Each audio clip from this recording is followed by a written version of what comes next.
प्राकृतिक विपत्तिले मानव समुदायलाई बेला बेलामा नराम्रोसँग दुःख दिँदै आएको छ। यो कहिले भूकम्पको रूपमा आउँछ, कहिले बाढी पहिरोको रूपमा, कहिले आँधीबेहरीको रूप लिएर त कहिले चक्रवात सुनामी, यस्तै विभिन्न नामले यसले मानव समुदायलाई दुःख दिइरहेको हुन्छ। यस्तै गरी यही असोजमा अविरल परेको वर्षाको कारण नेपालले धेरै जनधनको क्षति बिहोर्नु पर्यो। नेपालका धेरै बाटाघाटाहरू नष्ट भए, धेरै पुल पुलेसाहरू बगेर गए र धेरै धेरै परिवारहरू घरबार विहीन भए। यो ठुलो विनाशकारी बाढी पहिरोले नेपाललाई ठुलो मात्रामा क्षति पुर्यायो। नेपाललाई यो बाढी पहिरोले धेरै पछि धकेलेको महसुस भएको छ। नेपालका धेरै सुन्दर बाटाहरू बगरमा परिणत भएका छन्। त्यस्तै बाढी पहिरोले छेदविच्छेद बनाएको एउटा बाटो यो हामी हिँड्दै गरेको काठमाडौँदेखि हेटौँडा जोडिने बाटो पनि हो। आज हामी यही बाटोको यात्रा गर्दैछौँ। हेरौँ यो बाटोमा यो बाढी पहिरोले कति क्षति पुर्याएछ र बाटो कति चुनौतीपूर्ण छ र कति सहज या असहज तरिकाले हाम्रो यात्रा पुरा हुनेछ। आउनुहोस् हामीसँगै हेटौँडातिर लागौँ। आज हामी बल्कुबाट फर्पिङ हुँदै दक्षिणकाली, सिस्नेरी र कुलेखानी हुँदै हेटौँडासम्म यात्रा गर्नेछौँ। त्यही सिलसिलामा अहिले हामी फर्पिङतर्फ अगाडि बढिरहेका छौँ। अहिले हामी टौडा भन्ने स्थानबाट अगाडि बढ्दैछौँ। आउनुहोस् अब हामी फर्पिङ हुँदै सिस्नेरीतर्फ अगाडि बढौँ।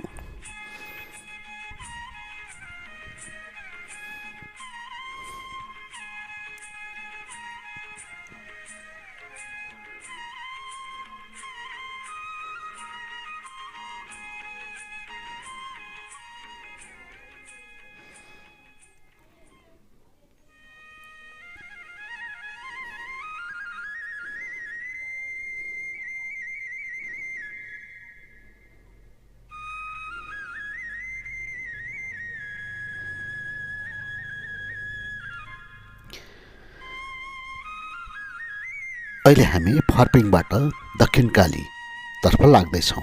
यो दक्षिणकालीको गेटबाट हामी दक्षिणकाली तर्फ लागिरहेका छौँ। यो ठाउँमा पनि पहिरोले छेदविच्छेद पारेको अवस्था थियो, तर अहिले पहिरो पन्छाएर बाटोलाई सफा गरिएको रहेछ। तैपनि ठाउँ ठाउँमा माटाका थुप्रा र ढिस्काहरू यत्रतत्र देख्न सकिन्छ र यहाँ लडेका रुखहरू र बगेका पाखाहरू पन्छाएर गाडी चल्न सहज बनाएको देख्न सकिन्छ।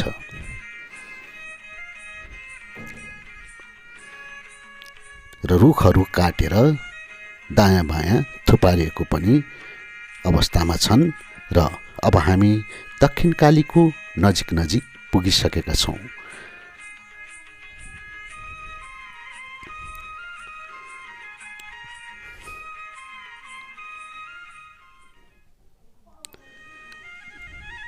पाखाहरू सबै भत्केर पहिरोको रूप लिएको देख्न सकिन्छ र पहिरो पन्छाएर यातायातलाई सुचारू बनाइएको देखिन्छ, तर पनि दायाँ बायाँ माटाका ढिस्का र थुप्राहरू जताततै देखिन्छन्।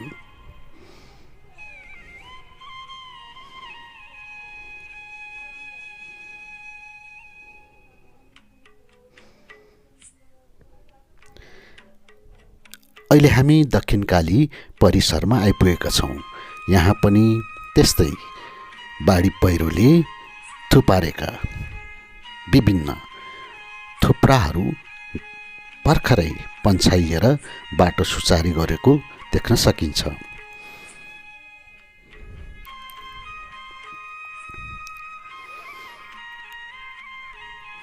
अविरल वर्षाले हाम्रो पहाडी मुलुकलाई धेरै क्षति पुर्याएको छ। हाम्रो यहाँका महत्त्वपूर्ण बाटाघाटाहरूलाई तहस नहस पारेको छ। चाडबाडको बेला परेको अविरल वर्षाको कारण घरसम्म जाने नेपालीहरूले धेरै शास्ति खेप्नु पर्यो र अहिले हामी दक्षिणकालीबाट छैमलेतर्फ उकालो लाग्दैछौँ। यहाँ पनि लच्केका भत्केका पहिरोले बाटो पुरेको देख्न सकिन्छ र पहिरोलाई पन्छाएर एकतर्फी यातायात खोलेको देख्न सकिन्छ र बाटो साँघुरो रूपमा छ र जोखिमपूर्ण पनि छ। ठाउँ ठाउँमा पहिरोले छोपिएका बाटाहरू एकतर्फी सवारी चल्ने गरी खोलिएको छ।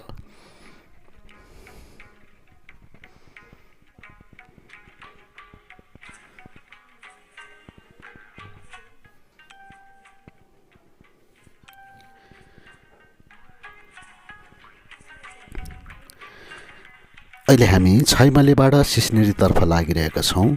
यहाँ भने बाढी पहिरोले त्यति नाश गरेको नदेखे पनि बाटाहरू ठाउँ ठाउँमा भाँसिएका र काल्लाहरू लडेर बाटोमा पुरिएका यत्रतत्र देख्न सकिन्छ। तर बाटै बगाएर लगेको अवस्था भने छैन र यहाँ पहिरो पन्छाएर बाटो सुचारू गर्न सक्ने अवस्थाको छ र त्यो अवस्था कायम भइसकेको देख्न सकिन्छ।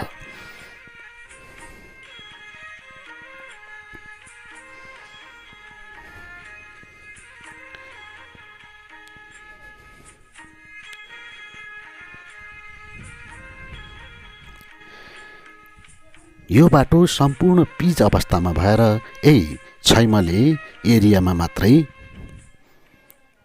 बाटो पिच गर्न बाँकी थियो। तर अहिलेको यो बाढी पहिरोले फेरि बाटोलाई पूर्ण रूपमा कच्चीमा परिणत गरिदिएको छ। फेरि यो बाटोलाई सुधार गर्न वर्षौँ लाग्ने देखिन्छ। वर्षौँको नेपालको विकास एकै दिनको बाढी पहिरोले छेदविच्छेद बनाइदिएको छ र नेपाललाई ठुलो क्षति पुर्याएको छ।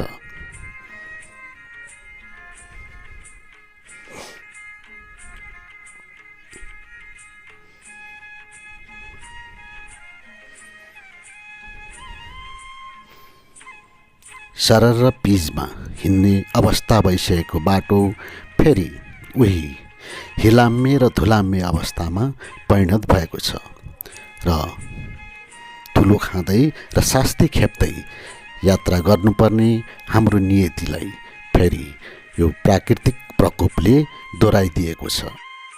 काठमाडौँ जिल्ला छोडेर मकवानपुर जिल्ला छुना साथै अथवा मकवानपुर जिल्ला प्रवेश गरेपछिको बाटो सम्पूर्ण पिच भइसकेको थियो। यो बाटो सम्पूर्ण एकदम राम्रोसँग पिच भइसकेको थियो। तर अहिलेको यो बाढी पहिरोले यसलाई पनि छेदविच्छेद बनाएको देख्न सकिन्छ।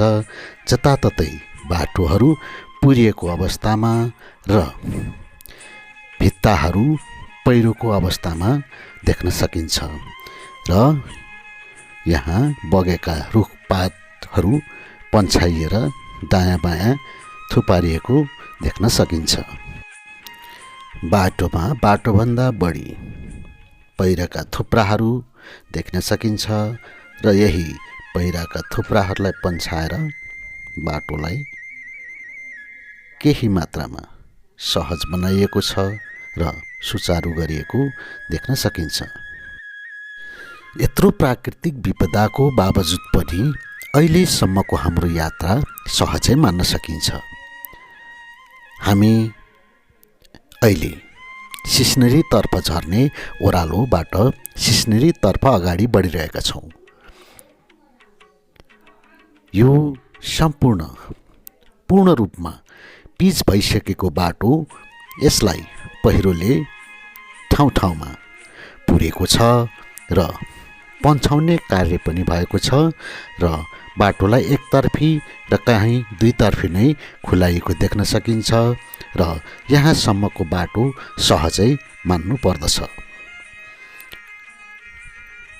हामी अब सिस्नेरीको नजिक पुग्न लागिसकेका छौँ।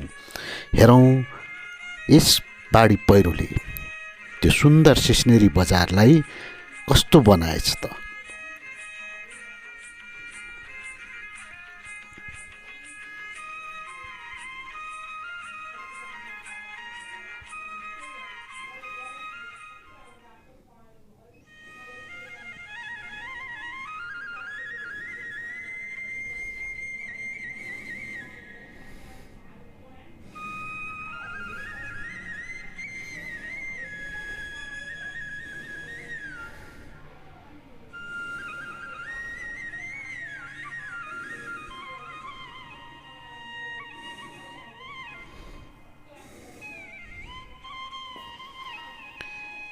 अहिले हामी सिस्नेरी बजारमा आइपुगेका छौँ। हेर्दा लाग्छ यो खोलाको बगर जस्तो देखिन्छ। यहाँको पहिलाको बजारको कुनै पनि रूपरेखा छैन। चिल्लो भएको सडक सबै बगर भएको छ र सडकका दायाँ बायाँका पसल र विभिन्न व्यापारिक प्रयोजनको लागि बसेका ठाउँहरू अहिले केही पनि छैन। सबै ध्वस्त तहसनहस रूपमा र खोलाको बगरको रूपमा परिणत भएको देख्न सकिन्छ। यहाँ भित्तातर्फको एउटा घर मात्रै बचेको देखियो र बाटो पनि सम्पूर्ण बाढीले बगाएको अवस्थामा पुगेको छ र बाटोलाई यहाँबाट खोलाको बगरतर्फ डाइभर्सन बनाइएको रहेछ। किनभने बाढीले बाटो नै सम्पूर्ण छेदविच्छेद बनाएको कारणले त्यो बाटो हिँड्ने सम्भावनै नरहेको हुनाले बाटोलाई खोलाको बगरबाट डाइभर्सन बनाएर काम चलाउ रूपमा अगाडि बढाइएको देखियो। अब हामी यही खोलाको बगरै बगर अगाडि बढ्दैछौँ।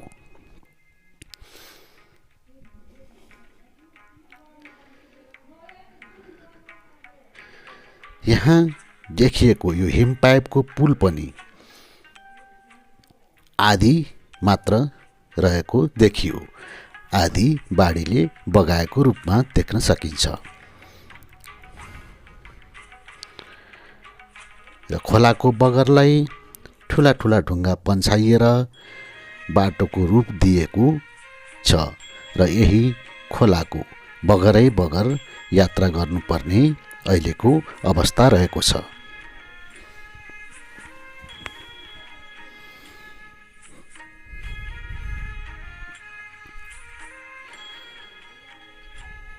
अहिले हामी यही सिस्नेरीबाट खोलाको बगरतर्फ बनाइएको डाइभर्सन हुँदै अगाडि बढिरहेका छौँ।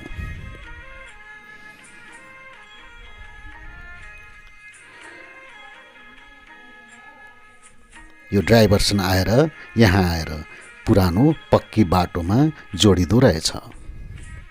अब हामी पुरानै पक्की बाटोमा आइपुगेका छौँ।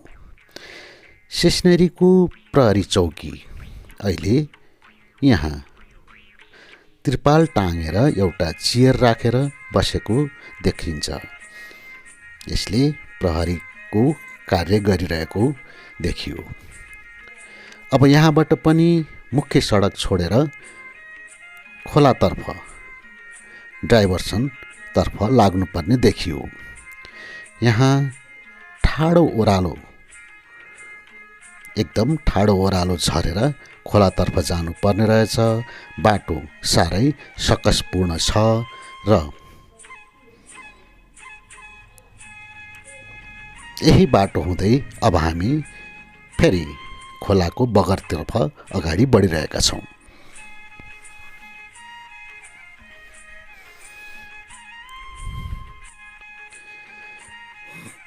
यो पुरानो गाउँको बाटो हुन सक्छ सायद। यही बाटोलाई डाइभर्सन बनाएर खोलातर्फ ल्याइएको छ। अब हामी फेरि यही खोलाको बगरतर्फ अगाडि बढिरहेका छौँ। यहाँबाट पनि अब कहाँसम्म यो खोलाको बगर हिँड्नु पर्ने हो, आउनुहोस् हामीसँगै अगाडि बढौँ।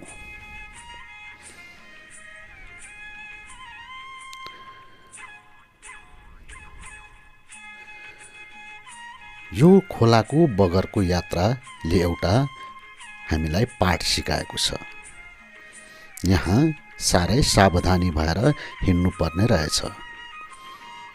खोलामा जब हामी पुग्दछौँ त्यहाँ एकदम होस विचार पुर्याएर गाडी अथवा मोटरसाइकललाई ठुलो गियरमा 1 नम्बरमा राखेर हुत्ताएर पार गर्नुपर्ने रहेछ। हामी पनि त्यसरी अगाडि बढ्दै थियौँ, तर एक ठाउँमा आइपुगेर एउटा हामीसँग नराम्रो घटना घट्न पुग्यो।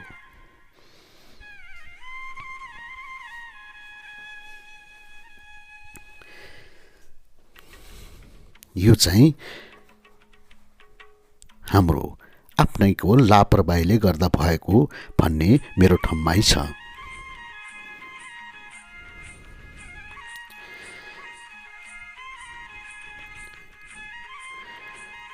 किनभने यहाँ हुत्तेर जानुपर्ने ठाउँमा हामी बिस्तारै आउँदाखेरि यसरी खोलाको बीचमा फस्न पुगियो।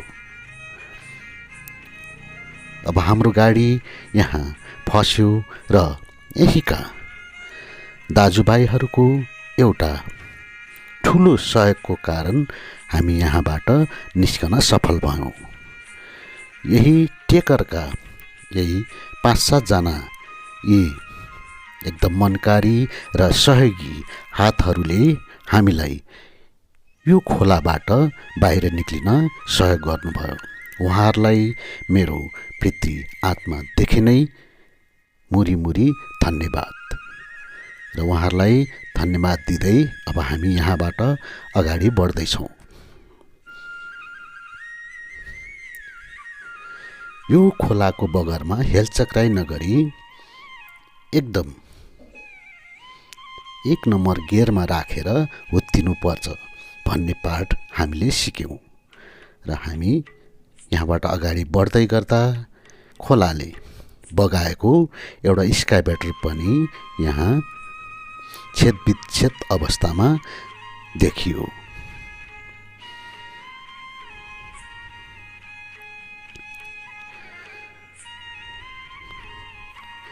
यहाँ चाहिँ खोलाको बगर लामै हिँड्नु पर्ने रहेछ। माथिको बाटो सबै बाढीले छेदविच्छेद बनाएको कारण यो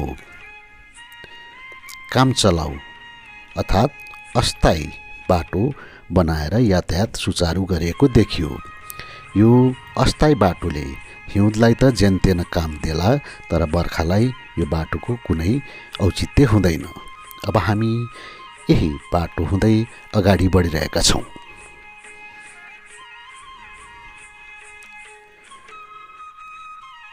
अब हामी फेरि यो बगरको डाइभर्सनबाट मुख्य बाटोतर्फ जोडिँदैछौँ।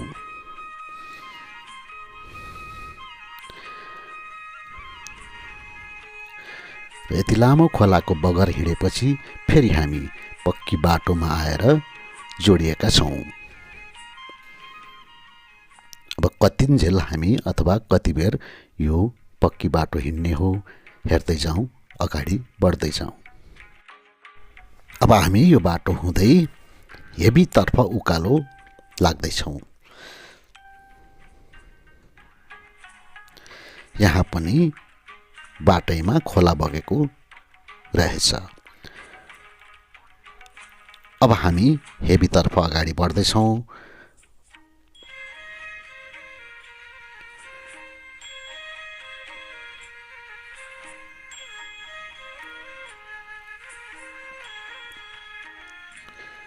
यहाँ चाहिँ बाटो केही मात्रामा राम्रै देख्न पाइयो। अहिले हामी हेबीमा आइपुगेका छौँ। यहाँ पनि डाइभर्सन बनाइएको रहेछ। कुलेखानीको ड्याम खोल्दा यहाँको बाटो पुरै रूपमा बगाएको कारण यहाँबाट डाइभर्सन बनाएर पारीतर्फ जाने बाटो बनाइएको रहेछ। यहाँ पनि ठाडो ओह्रालो झरेर खोलातर्फ लाग्दैछौँ र त्यो खोलामा पुगेर फेरि ठाडो उकालो चढेर माथिको बाटोमा पुग्नुपर्ने रहेछ। अब हामी त्यतातर्फ अगाडि बढ्दैछौँ। ल हेर्नुहोस् त, कुलेखानीको ड्यामले कति ठुला ठुला ढुङ्गाहरू बगाएर ल्याएको रहेछ। अब हामी पारीतर्फको देउराली उक्लिने उकालोतर्फको बाटोमा जोडिनको लागि अगाडि बढ्दैछौँ। यहाँ ठाडो उकालो चढेर त्यो भैलाको साबिक बाटोतर्फ हामी अगाडि बढ्दैछौँ।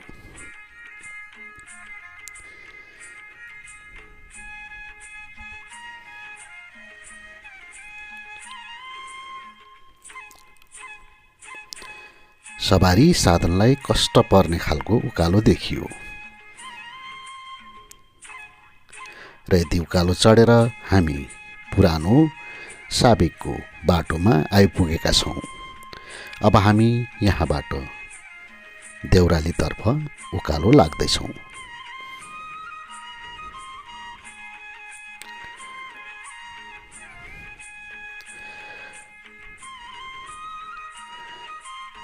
यता भने बाटो राम्रै अवस्थाको रहेको देख्न पाइयो। यहाँ बाटो राम्रो छ र कुनै फरक परेको छैन र बाटो पहिला जस्तै एकदम सफा र सुन्दर छ। अब हामी यहाँबाट भैँसेतर्फ अथवा भीमफेदीतर्फ अगाडि बढ्दैछौँ। त्यही बढ्ने सिलसिलामा अहिले हामी चिसापानी गढी आइपुगेका छौँ। यो ऐतिहासिक गढीलाई पछाडि छोड्दै अब हामी अगाडि बढिरहेका छौँ र यहाँ चाहिँ बाढी पहिरोले कुनै नाश गरेको छैन र बाटो सकुशल राम्रै छ र यो पनि हामी यो बाटो यात्रा गर्नेको लागि एउटा सुखद कुरा हो। अब हामी भैँसेको नजिक नजिक अथवा भीमफेदीको नजिक नजिक आइपुगेका छौँ।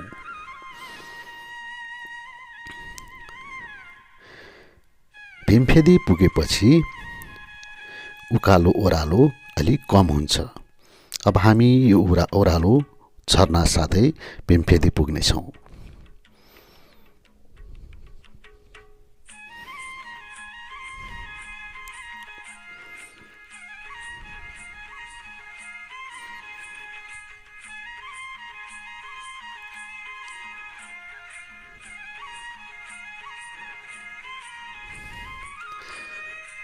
यो फलामको पुल तरेपछि भीमफेदी क्षेत्रमा प्रवेश गरिन्छ।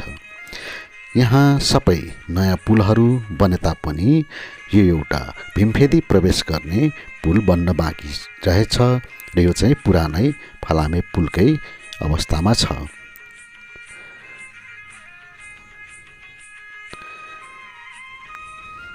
सुन्दर बाटो छ, सुन्दर बस्ती छ। भीमफेदी एकदम रमाइलो र रमणीय छ। अब हामी भीमफेदी क्षेत्रमा अगाडि बढिरहेका छौँ र भीमफेदीबाट अब हामी अर्को ठाउँ भैँसेतर्फ अगाडि बढ्दैछौँ।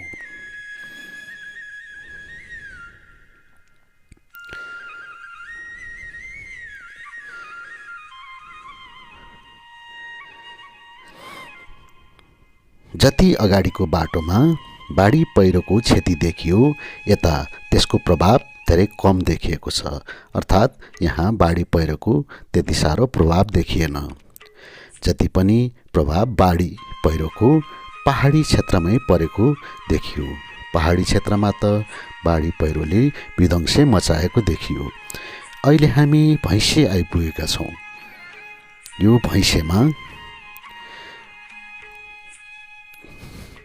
उताबाट आउने पृथ्वी त्रिभुवन राजपथ र यो भीमफेदीबाट आउने बाटो यहाँ जोडिन्छ र यो भैँसे पुल तरेर अब हामी हेटौँडातर्फ अगाडि बढ्दैछौँ। यो ऐतिहासिक बाटो हो र यहाँबाट हेटौँडा अब केही समयको दूरीमा मात्र रहेको छ।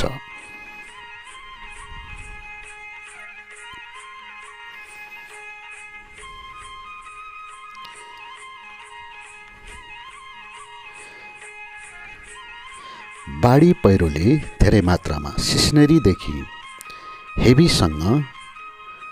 हेबीसम्म बढी क्षति पुर्याएको देखियो। त्यहाँ बस्ती नै उजाडिएको पनि देखियो, बजारै उजाडिएको पनि देखियो र बाटोहरू धेरै बगरमा परिणत भएको पनि देखियो। र यो बाढी पहिरोले यो मार्गलाई धेरै क्षति पुर्याएको देखियो। अब हामी विभिन्न बाधा अडचन सजिला अप्ठ्यारा बाटाहरू पार गर्दै भीमफेदी हुँदै भैँसे हुँदै हेटौँडा बजार प्रवेश गरेका छौँ। यो सुन्दर हेटौँडा बजार हाम्रो बागमती प्रदेशको राजधानी पनि हो। हामी अहिले हेटौँडा बजार आइपुगिसकेका छौँ र हेटौँडा बजारको मेन मुख्य चोक बुद्ध चोकको नजिक हामी आइपुगेका छौँ र बुद्ध चोकमा आइपुगेर हामी आजको यो यात्रालाई यही पूर्णता दिने अवस्थामा पुगेका छौँ। हवस् त हाम्रो यो यात्रा विवरण यहाँहरूलाई कस्तो लाग्यो कमेन्ट गर्नुहोला। हवस् त आजलाई यति नै। नमस्ते।